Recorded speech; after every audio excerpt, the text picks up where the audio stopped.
Hola, bienvenidos sean a este video. Bueno, hora de hablar de otra adaptación de videojuegos en el canal. Hace más o menos 3 años reseñé el videojuego Dimo. Sabía que tendría una adaptación cinematográfica, pero aún no estaba disponible para verla. Y pasó el tiempo y se me olvidó que existía. Hasta que revisé mi MyAnimeList y fue como, oh cierto, tú existes.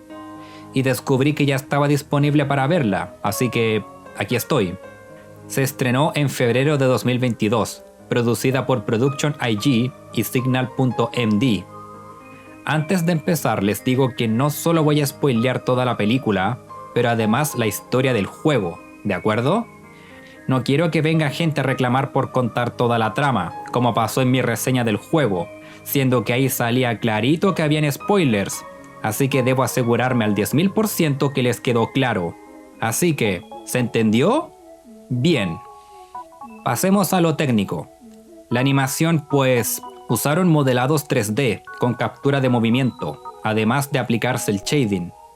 No luce mal, pero algunas animaciones lucen algo rígidas.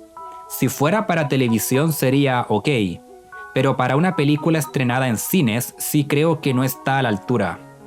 No pido algo calidad Pixar, y es fácil mencionar las cutscenes de la versión de PlayStation Vita, que es un 2D precioso y se ve mejor. Pero el anime Houseki no Kuni fue hecho para TV, usa el 3D y se ve mejor. Hay elementos que me gustan, bajo la iluminación correcta hay planos bonitos, y las secuencias y efectos visuales cuando se toca el piano lucen bien. Y además al usar la captura de movimiento, creo que la animación de las manos calza con la música que sale del piano. Yo no toco ese instrumento, y no es algo súper innovador si es el caso. Otras animaciones lo han hecho, pero es un muy buen detalle, así que está bien. En el apartado del audio, pues la música es genial, cosa que creo sorprende a nadie. No solo usan canciones icónicas del juego, pero son nuevas versiones. Algunas me gustan más que su contraparte original de hecho, como Leviathan o Anima, pero también posee soundtrack original, que es de muy buena calidad. Nocturne me encanta, adoro esa canción. También esta película posee doblaje latino, lo cual no esperaba. Fue hecho en Argentina, un país bastante inconsistente en cuanto a doblaje se refiere. O sacan muy buenos trabajos o no lo hacen. Y aquí es... No soy experto en doblaje, así que quizás esta sea la parte más subjetiva del video, sumado a que el audio de ese doblaje que está disponible en internet, si me entienden, no posee la mejor calidad al ser grabada de un cine. Alice suena bien, es mi favorita, tiene un tono de voz adorable e infantil y su actuación es buena. Rosalía, Nutcracker, Fragant y el profesor suenan bien, creo que calzan con los personajes. Celia es ok, aunque creo sonaba un poco más monótona de lo que debería. Mirai está bien. A veces no me convence, pero en otras sí. Mismo caso con Sanya. Su tono de voz calza, pero a veces creo que actúa bien, y en otras creo le faltó más expresividad a su voz. Hans. Sin ánimo de ofender al actor de doblaje, pero creo que es fácil la peor. Su voz no va con el personaje y no le pone empeño en las emociones, como en la escena del accidente. En general pienso que este doblaje es uno muy mixto en calidad. Hablemos de la escritura. La trama pues como que quiere contarte la historia del juego, pero con ciertos cambios y algunos valores agregados. Es similar a Layton Mystery Detective Agency por ese lado. La película pimponea entre dos historias, el mundo de los sueños y el mundo real. El mundo de los sueños adapta el juego. Niña con amnesia cae a un mundo raro. Dimo toca el piano para hacer crecer un árbol. Luego se descubre que la niña está en coma por un accidente y su hermano murió, por lo que ella debe aceptar eso para volver al mundo real, mientras que el espectador llora como una perra. La trama del juego era simple, bastante simple de hecho, pero emotiva y efectiva, por lo que adaptar eso a una película de 1 hora y media significó que los escritores tuvieron que estirarla bastante. Las mejores partes son Alice explorando el lugar, sus interacciones con Dimo, la parte donde se toca el piano, y cuando Alice tiene algunos flashbacks para el plot twist de más adelante. Son partes calmadas que mantienen la esencia de la obra original. Pero luego tienes a los nuevos personajes. Mirai, el peluche, es a quien más sentido le veo el que exista aquí. Habían guiños de que al parecer tenía vida en el juego, al implicar que se movía solo o algo. Así que él, siendo un personaje establecido aquí que habla y tenga interacciones con Alice, es una idea que me agrada. Nutcracker y Fragant no solo poseen personalidades muy simples, pero hacen nada en la trama. Solo están ahí para rellenar con diálogos innecesarios. Como cuando suena una canción y dicen «esto es divertido», o dar exposición que uno perfectamente puede entender con solo mirar la pantalla. Como cuando Alice y Celia sacan la llave del piso, ocurre algo y esos personajes dicen exactamente lo que ocurre en pantalla. El juego lograba contarte su historia con cutscenes sin diálogo. El poco que había era in-game.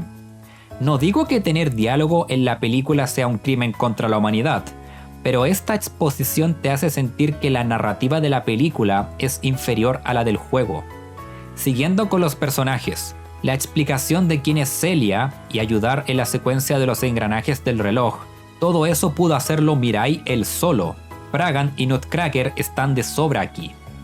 Hablando de Celia, ella no era un personaje muy explorado en el juego, y si bien aquí tiene un rol más activo al estropear el árbol en cierto momento, vaya cretina, para después ayudar a Alice, sí es cierto que se me hizo algo brusco ese cambio. Si tan solo le dedicaran más tiempo en lugar de, no sé, a personajes innecesarios. ¿Conocen el juego Sodorica? Es un juego para iOS hecho por Rayark, los creadores de Dimo. Esto tiene un punto, créanme. Ese juego tuvo un evento con los personajes de Dimo, con su propia mini historia. Bien, en ese evento se desarrolló más al personaje de Celia en una escena que en esta película. Da a entender que no quiere despertar, porque sabe que perderá a Hans. Eso se implicaba en la escena en el juego original, donde Celia tiene ese forcejeo con Alice, escena que extrañamente está ausente en esta película. Esta era la oportunidad para hacer de Celia un mejor personaje, pero no creo se desarrolló bien. Se intenta con la escena del piano, es una idea que me agrada. Te dicen que solo Dimo y Alice pueden tocarlo. Si lo hace alguien más como Celia, por ejemplo, no suena. Esto también es algo que sigue el espíritu del juego. Quizás sabía que el piano era la clave para terminar con el sueño, y por eso ella inconscientemente no quería tocarlo, para no despertar. Esa es mi idea al menos. Pero después del incidente del sabotaje, Dimo solo la lleva a donde está el piano y puede tocar otra vez. ¿Qué? ¿Cuál fue el punto ahí? Si se enfocaran más en ella y tuviera una escena similar a la de Sodorica, para después reflexionar y luego ocurriera la escena donde toca el piano, hubiera sido bastante bueno. Pero en su lugar no se ejecutó bien. No me molesta que los elementos ambiguos del juego no se expliquen aquí, como qué es el mundo de los sueños, o si Dimo era de verdad el hermano de Alice, o un ser que tomó su forma. Está bien para mí dejar eso a interpretación del espectador, pero sí me molesta el que no exploren más a los personajes y metan relleno aburrido. Y a pesar de todo eso, es la parte que más disfruté de la película, y creo fue por recordarme más al juego que otra cosa. Toca ahora hablar de la otra historia, el mundo real. Nos muestra eventos después de lo ocurrido en el juego, que creo es una buena dirección. Es la mejor forma de añadir algo a la historia y justificar su existencia. Y es la parte que menos me gusta de la película. Aquí nos muestran a una Alice más apática, para después revelarte que es porque reprimió los recuerdos de Hans al sentir el dolor de su pérdida. Lo cual detesto. El punto de la historia original era Alice aceptando la muerte de Hans para volver al mundo real. Al hacer que ella ignore ese hecho, la historia se dispara en el pie. Además están Rosalía y Sania, quienes no sé si son creación propia de la película o si aparecieron en la novela. Sí, Dimo tiene una novela también. Quién sabe, algún día capaz la lea y le haga un video también. En fin, esos dos compañeros de Alice se interesan en ella y quieren ayudarla, después de tan solo conocerla. Y supuestamente su amistad ayuda a Alice a cambiar. Amistad que no me creo porque el mundo real es como el 25% de la película. Y literal hay un montaje de cuando se hacen amigos, en lugar de ser más orgánica. Si hubieran hecho que Alice aceptara el fallecimiento de Hans, pero no quiere formar más vínculos por temor a sufrir el dolor de perder a alguien de nuevo, similar a la trama de Geostellar en Mega Man Star Force por ejemplo, sería una buena idea. Esto es lo que me molesta de sobremanera con este filme. Había potencial. Si yo hubiera escrito esta película, lo hubiera hecho de la siguiente manera.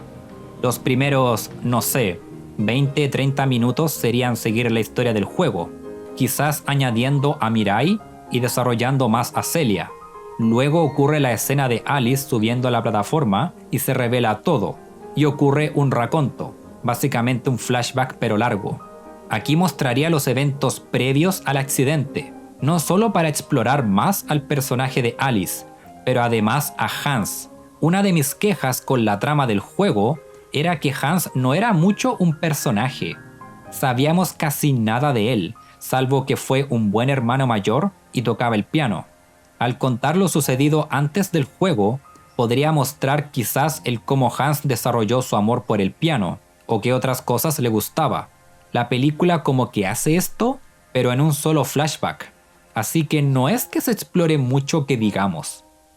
Después de la escena del accidente, ocurre la escena final del juego, Alice despertando en el hospital.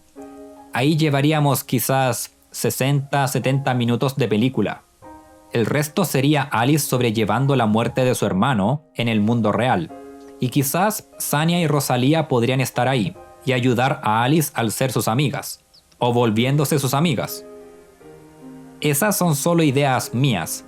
Claramente importa más la ejecución, y no me las quiero dar de escritor profesional. Pueden opinar en los comentarios qué les parece mi idea, o mencionar las suyas. Miren, hay cosas que me gustaron en esta obra. Las secuencias musicales, la escena de los engranajes del reloj, y hay ideas sólidas que podrían haber hecho de esta una buena película, que aporta algo al material original, justificando su existencia. Pero no fue el caso. Sumado a su trabajo visual, que no está a la altura en mi opinión, simplemente no la recomiendo. Creo que es una mala película. No lo peor del mundo o algo, es solo aburrida. Recomiendo más el juego, es una mejor experiencia en general, además de poseer buen gameplay, porque fue pensado como un videojuego en primer lugar. Jueguen la versión de Nintendo Switch, eso sí, es la mejor de todas. Eso sería todo por ahora. El siguiente video será sorpresa. Solo diré que si son fans de Puyo Puyo, les va a gustar seguramente. Si vieron Dimo Memorial Kiss, dejen su opinión en los comentarios como siempre. Que estén súper bien y nos vemos. Adiós.